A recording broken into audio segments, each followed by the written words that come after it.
더헬스 한방병원에서 근무하고 있는 남지연이라고 합니다. 저는 전정 재활 치료를 하고 있고요. 실예로는 뇌성마비와 중추신경계 장애 그리고 또 전정신경계 장애 환자분들을 치료하고 있습니다. 저는 이 병원에서 재활치료센터의 팀장으로서 실무를 담당하고 있습니다. 전정치료라고 하는 것은 이 전정이라고 하는 의미가 이제 한자어로 되어 있기 때문에 어려워하시는 분들이 있는데요.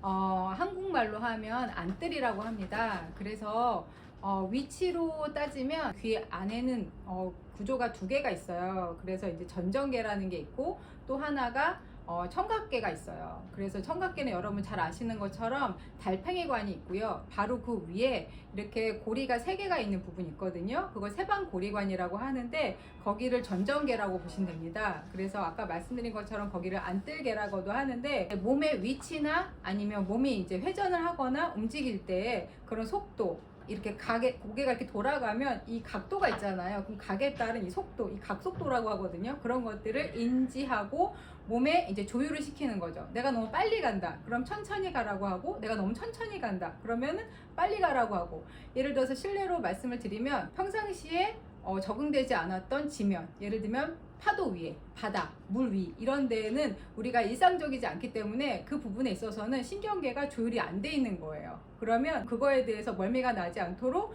우리의 위치 감각을 재정립해 주는 곳이 바로 전정계입니다. 방식은 여러 가지 방식이 있는데요. 가장 단순하게 말씀을 드리면 아까 말씀드린 것처럼 위치가 이 네이 쪽, 귀의 제일 안쪽에 있기 때문에 거기를 촉진할 수 있는 가장 가까운 위치, 예를 들면 이제 귀 바로 밑에 유양돌개라고 해서 이렇게 볼록 튀어나온 부분이 있거든요. 그럼 이 부분 바로 밑에를 보시면 여기가 그 전정계를 자극할 수 있는 위치가 돼요. 그래서 대부분 그런 문제가 있는 분들은 튀어나온 바로 밑부분 여기를 만져보면 굉장히 딱딱하고 또 굉장히 두껍게 이렇게 조직이 형성되어 있는 거를 보실 수 있어요. 이 조직이 보면은 여기에 이제 흉쇄유돌근이라고 해서 이렇게 길게 내려오는 근육이 있거든요. 그러면 제일 좋은 거는 마사지로 이렇게 길게 그 줄기를 따라서 만져주는 거예요.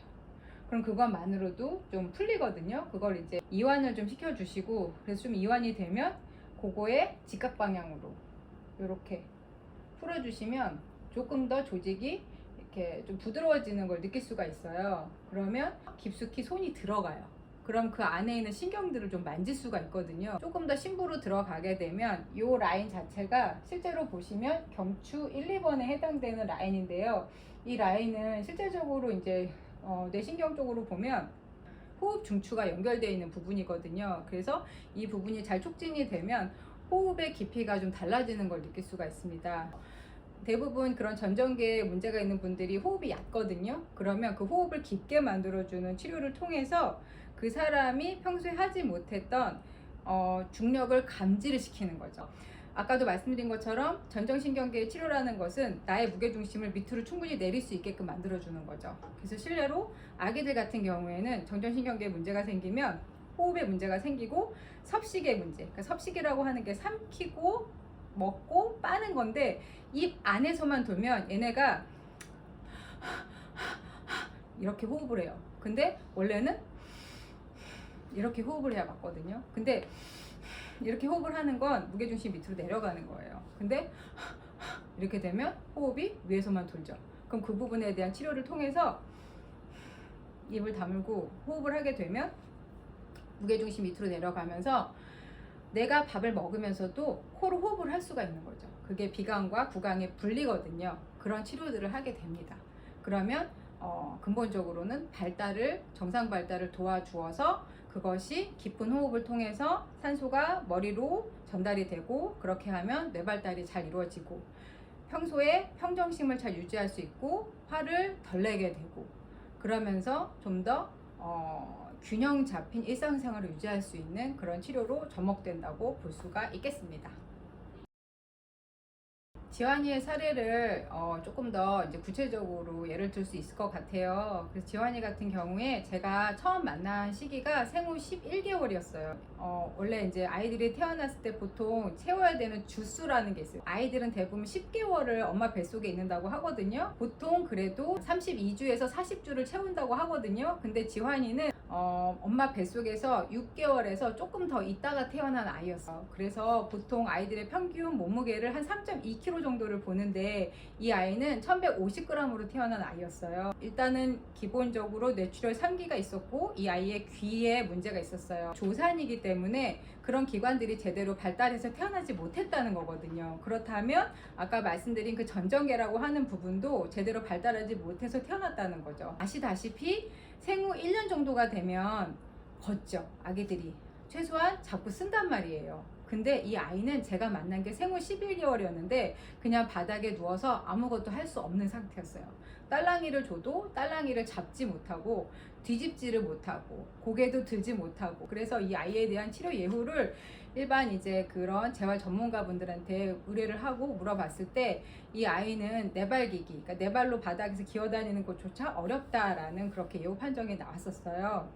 이 아이가 지금 8살인데 전반적인 어떤 그런 전정재활 치료를 통해서 아이들이 한 6개월에서 생후 6개월에서 8개월 정도가 되면 스스로 일어나 앉는다는 것, 그게 바로 중력에 대항한 항중력근이 발달한다는 거거든요. 근데 그 과정을 제때 거치지 못하고 이 아이가 생후 11개월까지도 바닥에 누워 있었지만 그런 전정 재활 치료를 통해서 아까 말씀드린 것처럼 아이가 그런 중력을 감지하는 기능들이, 그 시스템들이 가동이 되고 몸에 있는 어떤 그런 근육의 어떤 그런 탄력, 그런 것들이 살아 올라오면서 아이가 중력을 이겨내서 일어나 앉게 되고 그리고 걷게 되고 뛰게 되고 심지어 이제 공도 찰 수 있게 되는, 그렇게 중력을 감지하는 그런 전정계가 활성화가 되면서 정상 발달의 대열에 합류했다고 이제 보는 거죠.